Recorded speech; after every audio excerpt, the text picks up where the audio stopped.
really fabulous given the vagaries of technology. We are here at what we're calling Finding Balance, How Upstate Can Earn an Equal Voice in Albany. I'm Liz Benjamin. I am the person formerly known as Liz Benjamin, as I like to tell people these days. I used to be the host of Capital Tonight on Spectrum News for many years, and now I am the managing director for Albany for a firm called Marathon Strategies, and we do communications consulting and strategic consulting. So, but you're not here to see me, you're here to see three candidates who are going to have a conversation with us about the importance of upstate and why it needs to be represented, as it is woefully lacking representation right now in Albany. With us, three Democrats: Jim Barber, he's running for the 51st Senate District. I would tell you how many counties that touches, but there are too many of them to name, and there's a lot. These districts are very gerrymandered. As you can see behind Mr. Barber there, he has his district map. Also, Leslie Danks Burke running in the 58th Senate District, and also John Mannion, the 50th Senate District. All these candidates are with us, and I want to thank them so much for being here and having this important conversation, and also thank them for having me play my old role for a little while, which I really appreciate. So thank you very much. I just want to get things started because I think that the current public health crisis that we find ourselves in, which is ongoing, has brought into stark relief the difference between the needs of upstate and downstate when it comes to policy. And of course, there is a precedent that has been set. There are numerous precedents set for regional discretion when it comes to policy. The one that comes to mind most readily is the minimum wage increase, which was enacted regionally, recognizing that the upstate economy is not the same animal as the New York City economy. So I just want to say, as we kick things off here, that this is not a debate. This is a conversation, as noted, and all of you should just have this conversation as if we were talking in a socially distanced, safe manner, 6 feet apart at a table, which we are not, unfortunately. But just sort of chime in when you have something that you want to say. Technically speaking, Mr. Mannion, you're closest to me in the video view here. So okay. I'll go first to you, if you don't mind. If you could just talk about the thus far, the approach you think in addressing the COVID crisis, and whether a more regionally balanced effort would have been appropriate. And again, let's recognize hindsight is 2020. Nobody's dealt with this sort of thing before. We're not necessarily here to point fingers, et cetera, but we should learn from this moment. Thank you. Yes. Well, my district, just for a little bit of perspective, includes the city, parts of the city of Auburn, and then a small part of the city of Syracuse, which includes several excellent healthcare institutions. So we're fortunate in our area to have that. I do appreciate the approach that was taken at the state level and at the local level here. The virus was taken seriously. I believe that there were proactive steps that were made once it was clear that there were going to be problems in the area. So I think the approach was a good one, and I do think that there was some regional perspective there. I commend the leaders at the state and the local level, because really they have to thread a needle here. They have to apply data, and they did, and that was important. They have an economy that they know is going to be impacted negatively by these shutdowns to try to mitigate as much of the crisis as we could. People were going to be impacted, people were going to get sick, and they were going to die, and that was going to have an awful impact on our area, of course. And then along those lines, in an effort to keep people safe, we had to try to protect our economy in every way that we could. And some areas of the economy actually saw an improvement. That being said, I do think that there was a regional approach here, and data was applied, and that's an important perspective that I took from it. And I commend those people in staying out of trying to dragged into a political debate that happened locally, and it was avoided. Mr. Barber, do you want to take that one next? I mean, certainly there is. Mr. Mannion's point is well taken. I mean, maybe this is more of a rural versus urban conversation as opposed to an upstate versus downstate conversation. That though there's more rural area in upstate. Last I checked, Manhattan didn't have much in the way of rural space. No, although there's a farm on Staten Island. So There, yes, true. Yeah. It used to be all farms on Staten I know. And I think, as you said in the beginning, it's important not to play armchair quarterback on this. The reality is, in the very beginning, we didn't have a lot of data. There wasn't testing, had no idea of the scope and the breadth and scope of the infections within New York and even upstate. So we definitely took the right approach. Let's shut down, get a handle on the situation, see what things are, and then move forward from there as more data, more information was available. Very information-driven process, both shutting down and reopening. So I like the approach, and the reopening really is very regional in approach. I would actually probably prefer a county by county approach, because I don't like being part of a more popular. Some urban areas are going to have different impacts than very rural counties like Schoharie County. But that being said, I did not have access to the data that the decision makers had. So I like the fact that information. They based their approach based on the information that they had. Ms. Danks, Burke. So I think you're right that this isn't an upstate, downstate problem.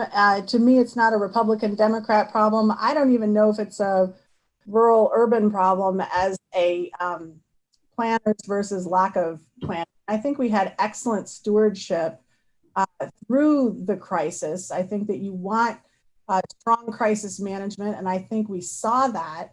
But what I'm questioning at this point is, what was the planning that went into this in advance? And I'm talking like 5-10 years in advance. Yeah, we had a recession back in 2008 that showed that the unemployment system in New York State was not capable of handling recession level load. So we've known that for 12 years, and yet we didn't have planning, to make sure that that was going to be available for people when they faced unemployment again in the next recession. And then I'm also concerned about the planning going forward. And I think that the biggest challenge that we have in upstate, downstate, rural, urban, Democrat, Republican, whatever two groups you want to pit against each other, I think the biggest challenge that we're facing right now is that there's different needs for different populations, and you can't have a one size fits all plan and expect it to work for everyone. And so naturally, if you develop a one size fits all plan, you're going to alienate somebody in that group that doesn't fit. And that's what concerns me the most as far as planning going forward.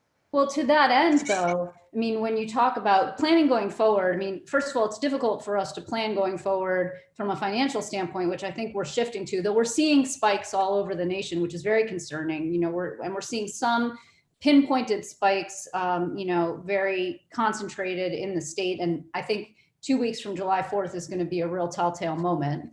Not being a public health expert. Just like we saw with Memorial Day, right? Right. But really what we need to know going forward is financial planning, right? And we don't have any information from DC. So, but why is it important to have more of a robust upstate voice? I mean, right now we've got 3 Democrats in the majority conference. We have Rachel May, we have Tim Kennedy, and we have Neil Breslin. Neil Breslin's in Albany. Some people would quibble as to whether or not he's actually upstate. We are not going to settle the upstate, where does it start thing tonight. So don't even try. We'll get into more trouble than we need. But I think that what can you achieve? And also, even if you're all elected, that's only going to give us 6 upstaters in a downstate dominated conference. And the assembly is downstate dominated too. And so we're going to have a lot of robust conversations, as we've already seen, about rent and the moratorium, which is important to certain areas of upstate too. But what can you do as an upstater if in fact you get elected, and why is that an important thing that constituents should pay attention to? Well, so one of the things that I think on that economic question is that when you look at the population of New York State and the wealth of New York State, it's concentrated in New York City. I mean, there's no argument about that. And so, for example, in this pandemic that we just started to go through, and that I think we're still going to be going through for quite some time, New York City, with its vast wealth and its many, many people, was able to immediately put in place a small business relief program that addressed the small business needs in New York City. Now, if each municipality in upstate New York was expected to carry that same lift for each one of their individual little cities. They're trying to do that with, you know, a population that is less than 1% of what New York City has to work with. So when you talk about upstate and downstate, right now what happens is we get pitted against each other in sort of a, you know, Hunger Games warfare style, simply because we're geographically spread out. I think what we need to look at is what does a large group of people need? Well, upstate, a large group of people, about 8 million people, really need some attention from the state with respect to small businesses, with our farms, agriculture, our transportation has all gotten left behind. Yeah, I think it's actually maybe what you're hitting at. It's more demographic than geographic. You have a lot of wealth. You have, you know, different resources, different levels of wealth, different sources of tax revenues in the different areas. So how do you make all that work within the state? So that and fair taxation is a particular issue for you, is it not, Mr. Barber? It is. Yes, a huge issue. But again, it is that demographic issue. When the state pushes the cost of Medicaid down onto the counties, where the main source of revenue is the property tax, which has no relation to income, then you have a very unfair tax system. So yeah, we need something that actually statewide addresses the issue of everyone paying what they can afford to pay. And as we mentioned, New York City is a huge financial powerhouse. They can, you know, that sector of New York City can pay a lot more. I'm not talking about all of the city, because they're very poor sectors in the city. Yeah. So again, it's really demographics. Let's make sure that the folks who can really afford to pay and are really benefiting, but actually even now during the pandemic, and make sure that we have a system that treats everyone fairly on an income basis. So are you speaking of an income tax increase then, or specifically, or a revamping of the property tax system, or both? So what I'm looking at is a way to tax a lot of the financial transactions that occur in the city, investment bankers, all those. There's a lot of loopholes that are and gimmicks that are employed in those areas as they say, you know, the can't draw a blank on the name right now, but Well, it's probably because you never qualified for it, Jim. yeah, so, Yeah, but- right. but, you know, You need to make more money, Mr. Qualified Barber, for that. the clearly. investors are paying a much lower percentage of their income than, you know, the working class. You pay a higher Earned income tax, rate. earned income loophole, right? Yeah, Right, under right. All that money they're earning is called unearned income. So. right. It's interesting. I don't know if you've seen, Mr. Mannion, you know, if we end up, we talk about New York City as this massive financial powerhouse, and that's true, but we should also recognize that New York City is being remade before our eyes. The very wealthiest people in the 5 boroughs left. And I don't know that many of them are going to return. I mean, you may very well end up with some downstaters in your district should you be elected to represent your district that you're seeking to represent. I mean, I know that real estate is going gangbusters in the Albany area. People are getting into bidding wars for sight unseen for property that they've never even walked on. So, I mean, But I think the same point would hold that Jim was making, though, regardless of where they live. Right now, the folks who make less, the middle and lower income across the state, are currently subsidizing the folks at the very tippity top, no matter where they live in the state. And that's a problem. That's the reason our property taxes are through the roof. so do you think then, I mean, when I mentioned that you've got 3 folks on the Democrat majority from upstate, you also have the Republicans who would argue that they are in fact the voice of upstate, that they always have been the voice of upstate. And until recently, actually, they had a Long Islander as their head of the minority. Now John Flanagan is gone. You have Robert Ort from the Buffalo Niagara area. Is that sufficient, in your opinion, to make a dent in the upstate downstate policy divide? I'm just going to chime in. This is why the Republicans have been the voice of upstate. They gerrymandered the districts so that they stay in office. I mean, there's a lot. There's certainly plenty of Democrats upstate, and it's more rural. What are the rural values? Not what are the Republican Democratic values. What are the issues that are impacting small cities and farms and rural communities? Right. Do you think that the current makeup of the majority, in other words, does not sufficiently understand those issues? I think that as a native Central New Yorker, I believe that we need to have a voice in Albany. You know, I believe the situation in the 50th Senate District right now, it's not a good time to have a vacant seat in the Senate, and at a time where I represent a large area of Onondaga County that has 460,000 citizens, and we fall under the criteria of 500,000 for a stimulus package. That area includes a lot of rural and suburban areas, but also parts of the city of Syracuse. We're kind of getting double whammied here, and you could throw on one other one with the cancellation of the state fair, as far as making sure that we get our fair share and get it back to our area. We have very important institutions here that need help, municipalities that need help. Cayuga County, I've had conversations repeatedly about the AIM funding and how that impacts the city of Auburn.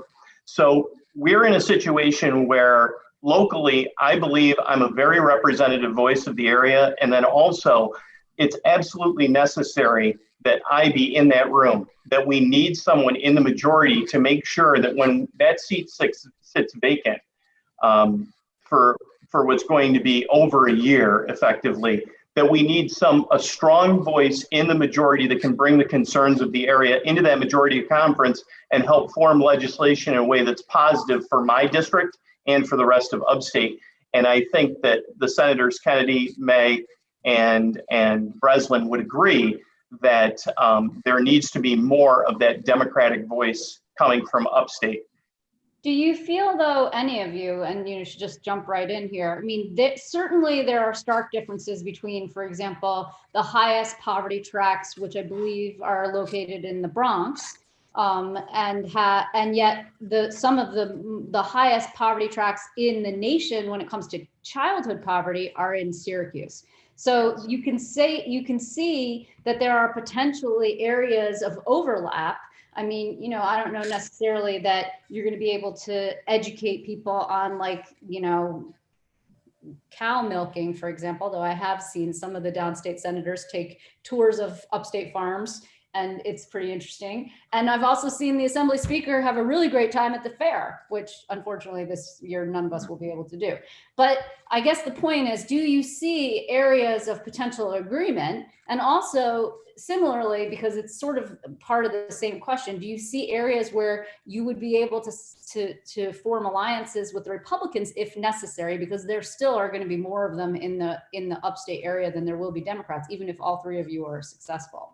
There's absolutely areas of agreement. If you just look at education, for example, the schools that are getting the short end of the stick across the state are the poorer schools, and it doesn't matter what zip code they're in, it's just the poorer schools, right? So there's a huge alliance between low-income districts in New York City, in Syracuse, in Rochester, and then in my district, which is Chemung and Steuben counties, which are dramatically underfunded with respect to their school system. So, you know, it is no child's fault where that child gets born.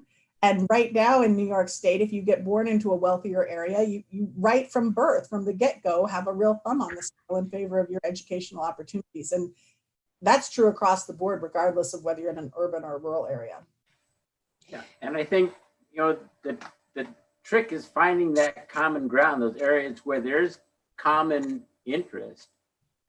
New York City water comes from upstate, and yes, they know it's like the best municipal water system almost in the world, maybe, relying heavily on well-managed farmland, rural properties being in that watershed. So, and you know, we can expand that across the state to understand or really tie it together. The rural and urban areas, we rely on each other. And the city is very concerned about access to nutrition, especially for the poorer residents. You know, New York City, our New York State farmers are very generous in donating for many years. They were the most, New York City farmers donated the most produce to the food bank system than any state in the country. Yeah. More than California, more than Florida, more than states that produce a lot more than we do. So upstate actually, farmers feel a real connection to the community. Yeah, well, I mean, also ag is, I think, number 3 in our economic domestic product. I don't think people really realize that. When we talk about the economic engine that is New York, we do speak of New York City and the financial sector driving the engine, though there is additional diversity that we didn't have, say, 10 years ago with the tech sector, for example. But ag is still a significant driver and doesn't get its due. But to that end, Mr. Barber, you mentioned, and then Mr. Mannion, both of you, the state has poured in an enormous amount of money investment into the state fair, for example, to improve that facility and make it year round. Of course, this year it's a little bit of difficulty. And then to your point, Mr. Barber, the state also has put quite a bit of effort into connecting upstate farmers with downstate markets, because really that's where the restaurant industry is. That's where the buying power is.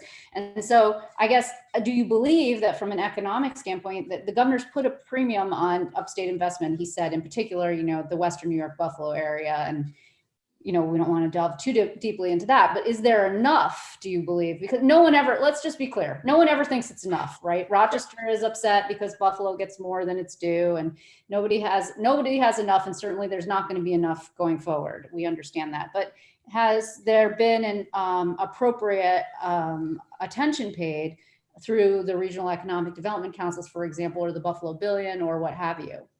So I think he has paid a lot more attention to upstate than many governors, and they have put a lot of resources here. My issue is what is that process? I applaud trying to build infrastructure and systems that help all businesses in upstate New York thrive, and where the reduction in property taxes would help.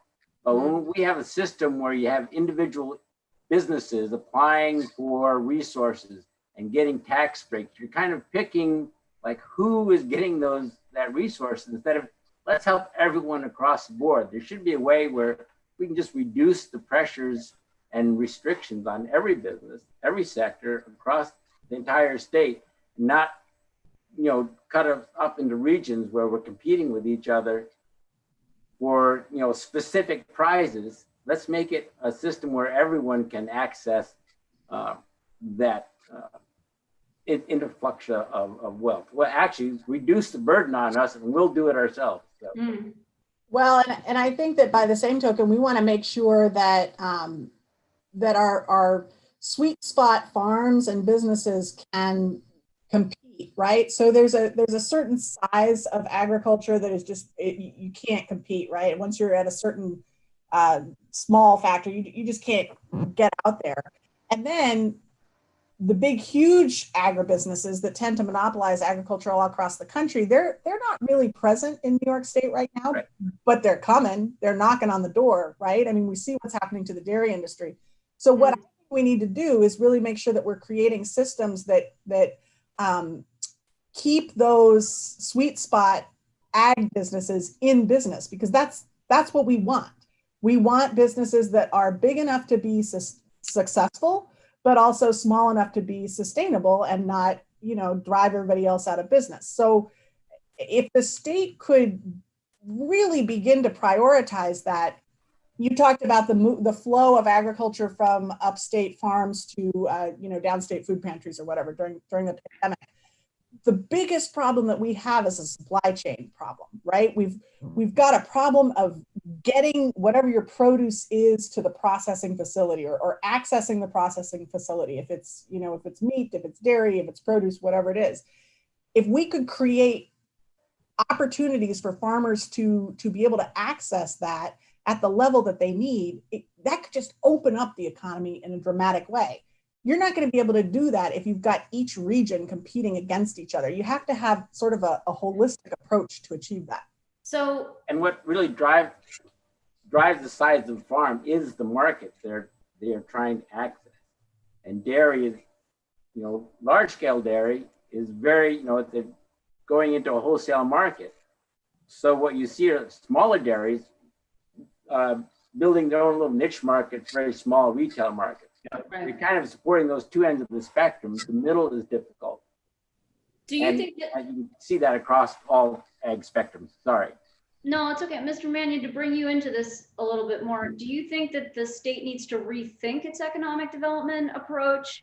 I mean, there's been the regional economic development councils, and there's this targeted focus. And the governor has said, in the past, well, Buffalo, we ignored Buffalo for so many years, and the disinvestment was obvious in Buffalo. So we really had to double down on Buffalo, for example, right?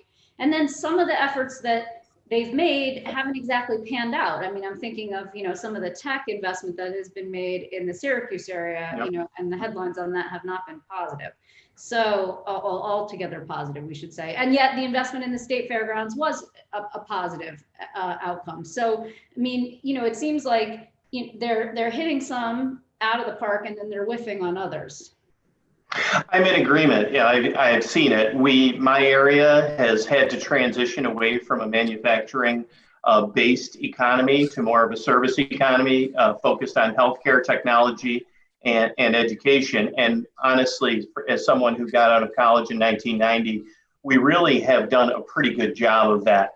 But I think I agree with the other candidates that I have seen the good and the bad of it. I think that the process is going to be better moving forward because some of the failures in that process have been so extremely highlighted that I do think there needs to be greater oversight. I think there needs to be greater accountability when jobs are promised or whatever.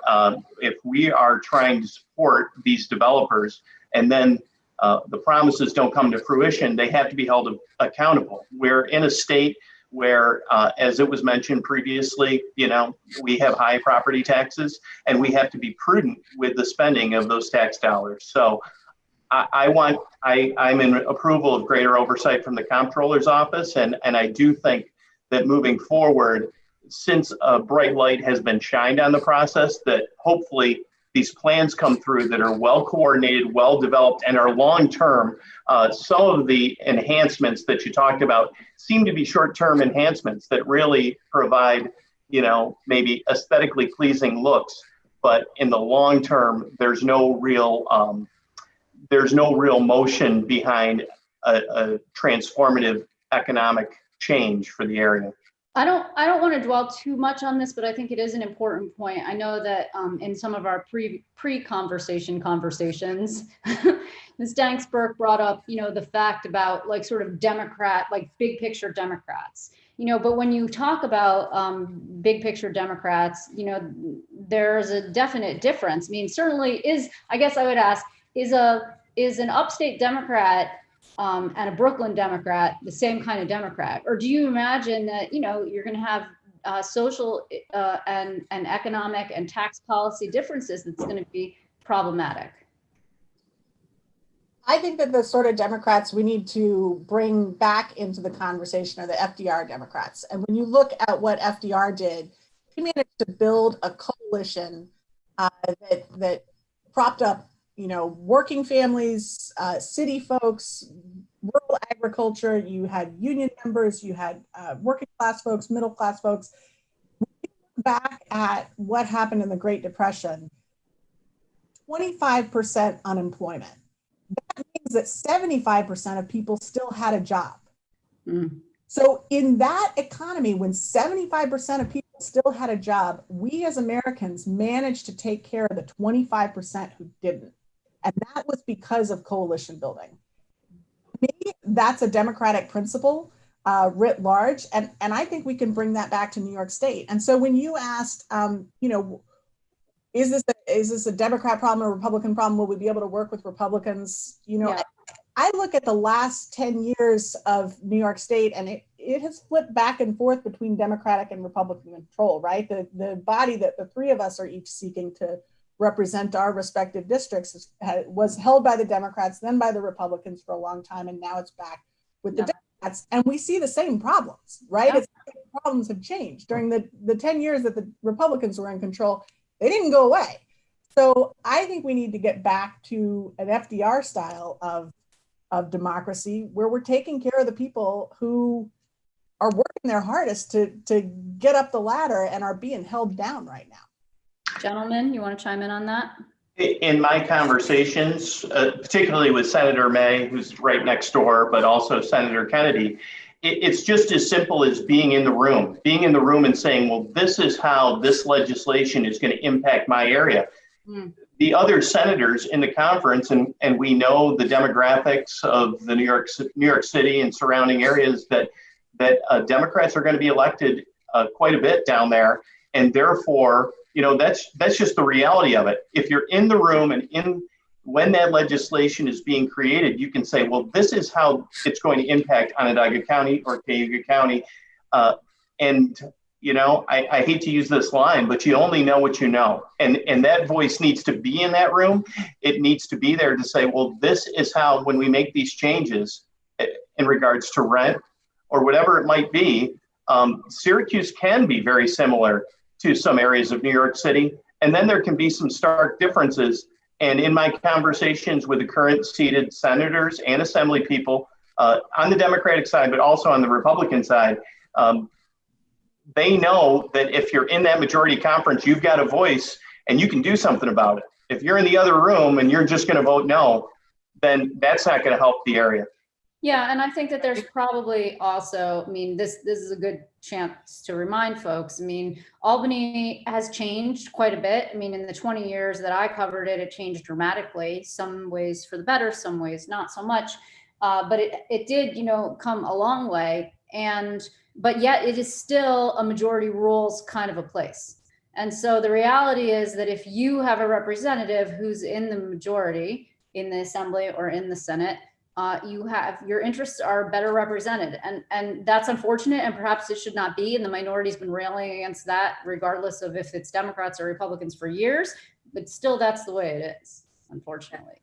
I think going back to the point of, the difference between urban and rural issues, that you got to find those common interests, and just as important, pointing out how that legislation is going to impact rural areas or farmers, how that impact on a farmer is going to impact them in New York City. It's all tied together. We brought up the water issues.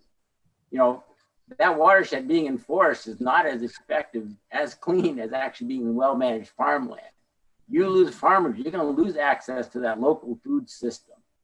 You need rural areas as partners when we combat climate change. If we move to a green energy economy, you need sustainable economic communities in upstate New York in order to drive that. So there's all common interest. So just being able to make that connection between what impacts upstate is going to impact downstate and vice versa. So, if you're going to make legislation that negatively impacts one or the other, it's going to impact you eventually. So last I checked, Jim, everybody eats and everybody drinks water. And everybody pays taxes, usually. Most everybody. Yeah. You can't there's 132 billionaires in New York State who don't pay taxes. Yeah. Well, okay. Fair enough. And so doesn't pay taxes. It's amazing how fast an hour goes, but we will get to a point where I want to get to some questions that people submitted, but I do want to talk a little bit about the process by which you hope, get to represent your districts. Of course, is the electoral process, which looks a lot different than it has in years past. And I know your campaigning has looked a lot different because going door to door is a little bit difficult in the pandemic, not advisable. So which is one of the reasons why we're here right now. But I guess I'm curious what you thought of the recent results in the primaries that we saw in June. And also if you have faith in the write-in system, because for example, just this week, if not today, I don't even know that they called it the Albany County DA primary. There were thousands upon thousands of paper ballots that needed to be counted. And it was, it was a close situation. Don't all jump at once. Anybody? Oh, I think, first of all, I'm surprised that the write-in system produced a greater turnout because I was afraid moving to a write-in system would depress voter turnout, but it was the opposite.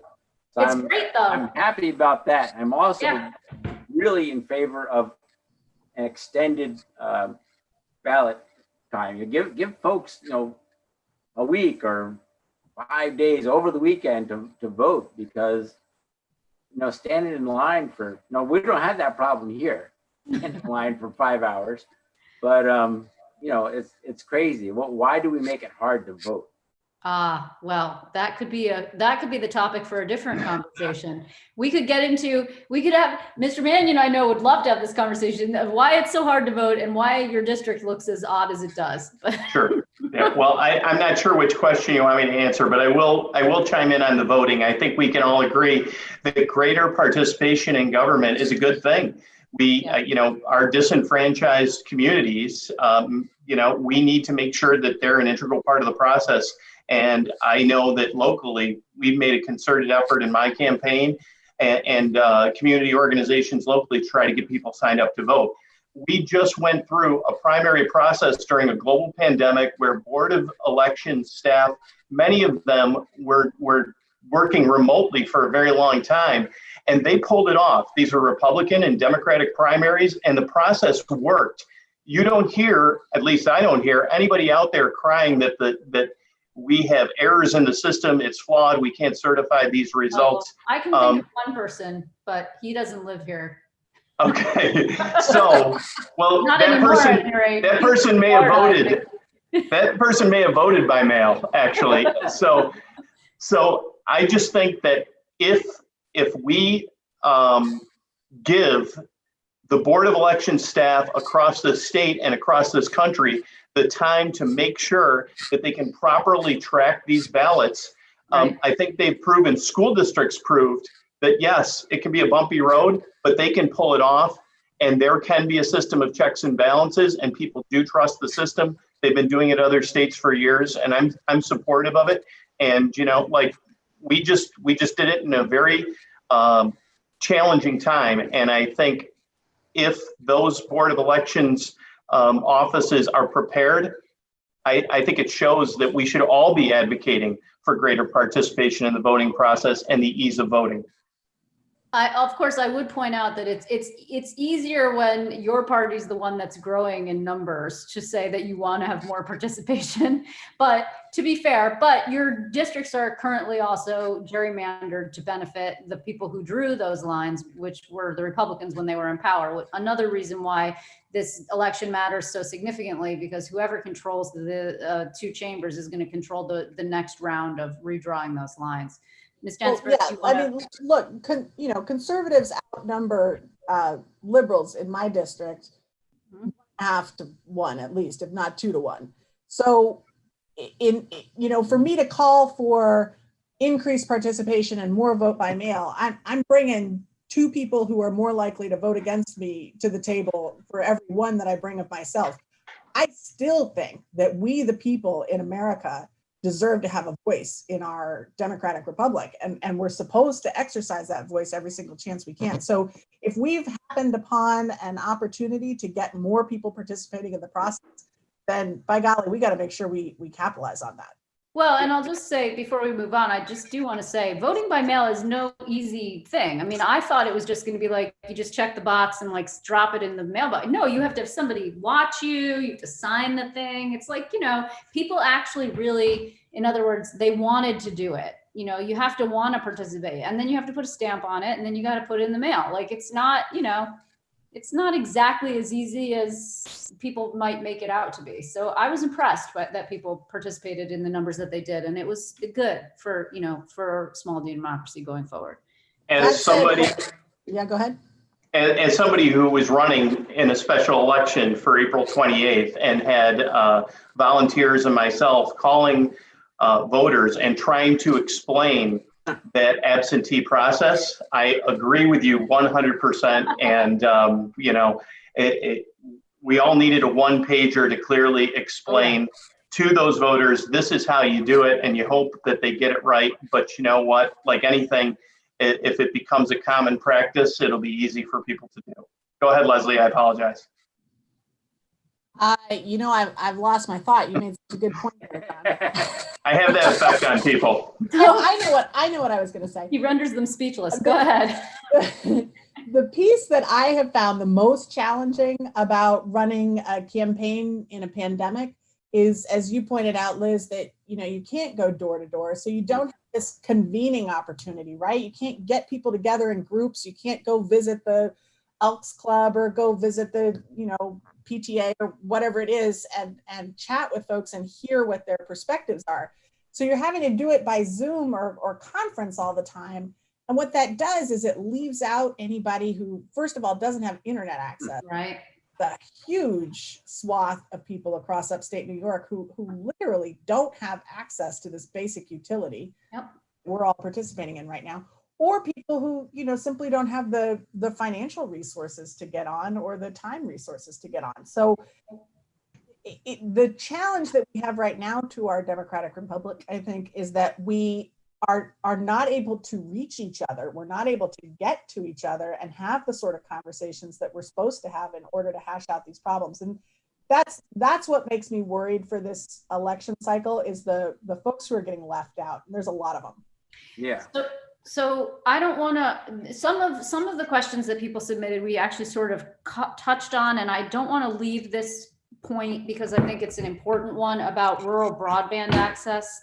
I know that this is something that people feel really passionate about. Some might call it last mile access. You have, it's expensive to connect everyone, and there's a disincentivization for the industry to do it because it's not profitable. But it really, I think this pandemic has laid bare, and you touched on it a little bit there. But if we're going to lean into telehealth and telemedicine the way that I think that we have to, we don't have a choice.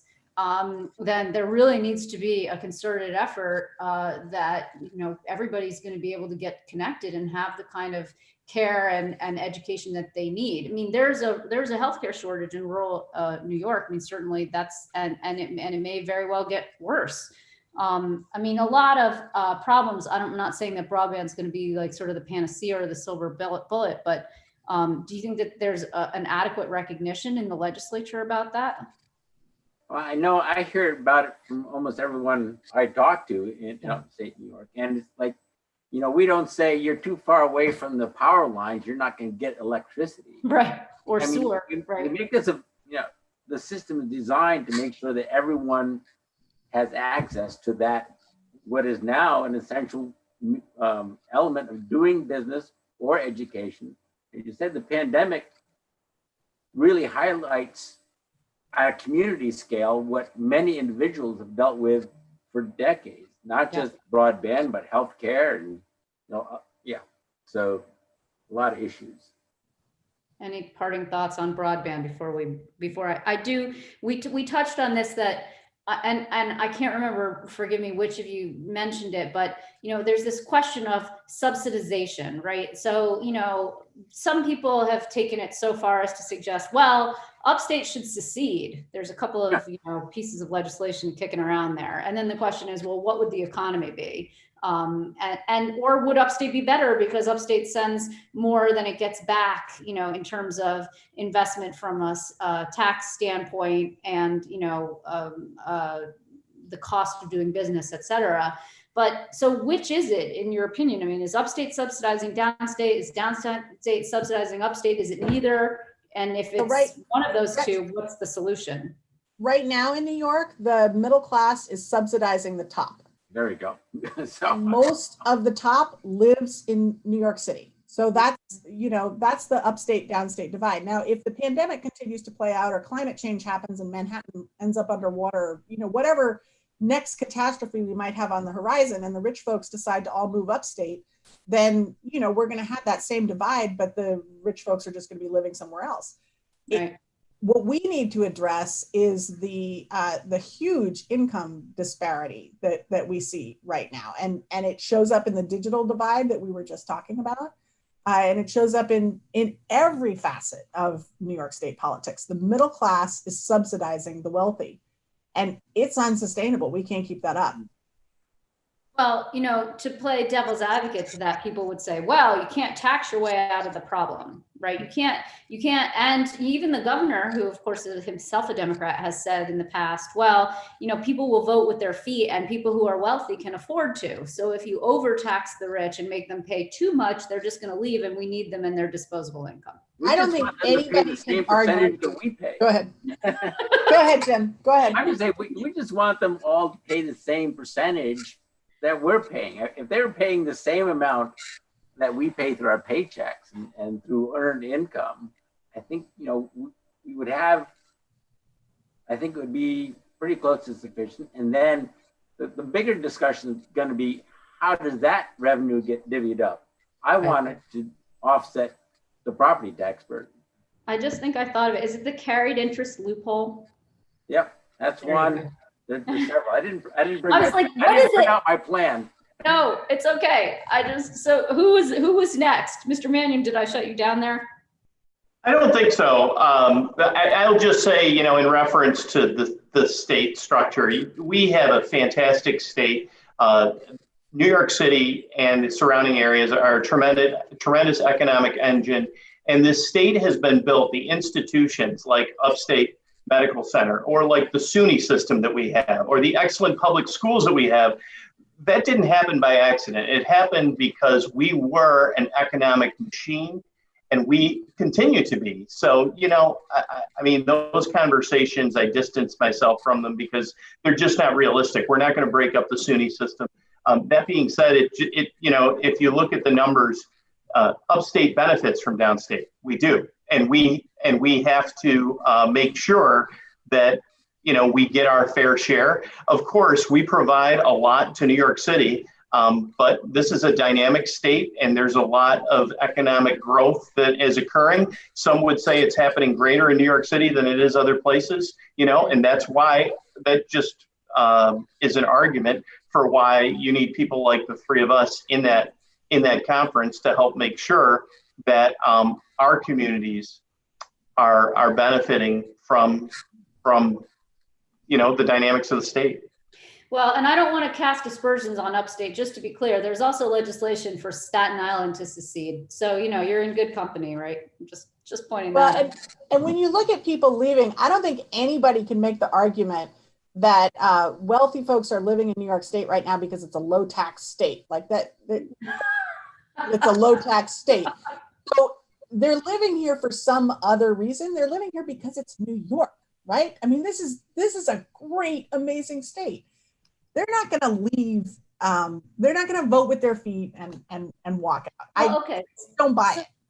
So because we're going to come down to the end here, I want to actually just sort of wrap things off by playing off that and then give you all a chance to have sort of a final say. But, do you believe in the future of New York? I mean, look, you wouldn't be running for office to represent parts of New York if you didn't think that you believed in the future of New York. But, and certainly the death knell has been written before, has been sounded before, and particularly in New York City. I mean, people are very concerned about if you can't get the subway back up and running, if you can't get the kids back into school, then you can't reopen the economy. Now we end where we started because we're back to the pandemic, which is really the overarching driver of every conversation, unfortunately. I mean, that's just the reality for the foreseeable future. But I guess in parting, if you would answer, do you believe in the future of New York and why? And then subsequently sort of close yourself out. I'm ready to go. Here's why I'm running and why I believe it. I grew up here. Central New York has tremendous natural resources. It has more clean, fresh, accessible water than almost anywhere else in the world. It has A+ educational institutions. It is a transportation crossroads.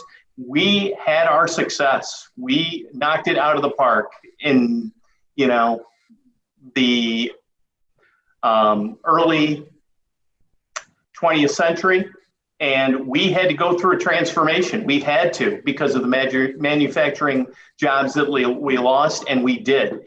When we talk about things like rural broadband, which also urban broadband is a problem as well, but when we talk about making sure that people want to live here, that our kids want to grow up here, I love where I'm from. It's a fantastic place. It's beautiful. It's got lots of great resources and great community institutions. And that's why I'm running. I'm running because I love my area. I think I've seen the successes, I've seen the failures, and I've seen, honestly, beyond failures, mistakes that were made because when we had the opportunity to jump on something, we maybe missed it. And sometimes we missed it just because we maybe didn't have the right people in the room. So I appreciate you taking the time, Liz and Jim and Leslie, for taking the time and allowing me to be a part of it. And I appreciate the discussion, which I think was a good one. Thank you. My pleasure. Who wants to go next?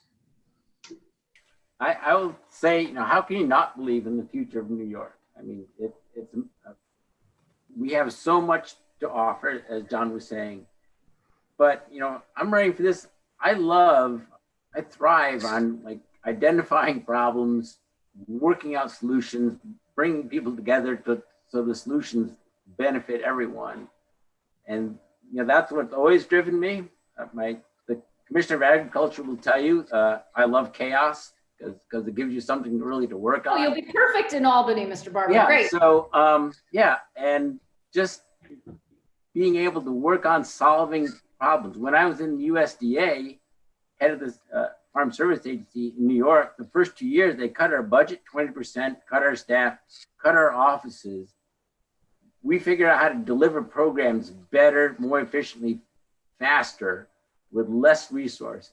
Just look at the issues, identify the problems, talk to the people who are dealing with those problems, and work out the solutions that help them.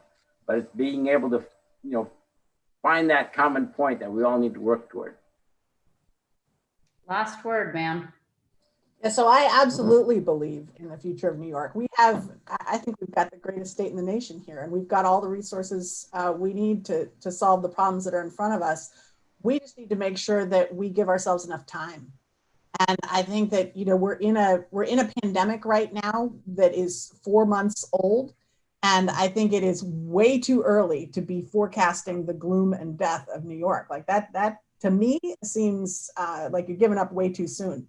So I'm in this to fight hard for my region that has been left behind for way too long. Young people have been leaving the southern tier of New York State in great quantities because they can't find a bright future here. The taxes are through the roof and there aren't jobs for people after they graduate. And we need to keep those resources here that we have invested years and years in building, just as, looking at the COVID pandemic and how we're going to build for the future. Let's don't throw away the vast resources that New York has to offer. So I think we've got all kinds of opportunity in front of us if we're smart about it, if we plan, if we get in there and have serious leadership that is going to think hard about these problems and how to solve them. But we're not going to be able to do it in a one-off. That's absolutely not the case. We're not going to be able to do it in anything that's going to look like a photo op. Somebody who just wants a photo op. We need serious people. I think John and Jim and I, if we get into the legislature together, I think that we're going to be a force to be reckoned with. And I think that we can really take this by storm and make sure that we help New York get onto path for the future. And I'm excited about that. Well, I want to thank you all for your participation in this conversation. It was supposed to be kitchen table, but I don't think any of us managed to make that happen. And if we had, you would have seen like chaos behind me, but Mr. Barber would have liked that. Apparently he's big into chaos. So thankfully I managed to keep the dog from barking out of control for an entire hour, which is a miracle. And I managed to get this almost timed to the minute. So that's awesome. I'm impressed, Liz. It might be 20 years of experience. It might be something like that. I'm used to people yelling at me, cut, which I don't have anybody doing that now. So I want to thank you all for participating. I just want to do sort of my soapbox PSA, which is that people really should participate because you don't have a voice unless you vote. So, and now I can say that, but I've always said that given my personal opinion about the democratic process. So I want to thank you for this opportunity to revisit my old self. And I want to thank those of you who are out there watching and participating in this conversation. And candidates, good luck to you. We'll talk soon. And thanks to the citizen for hosting, and make sure to subscribe to your local paper. Yeah, be well all.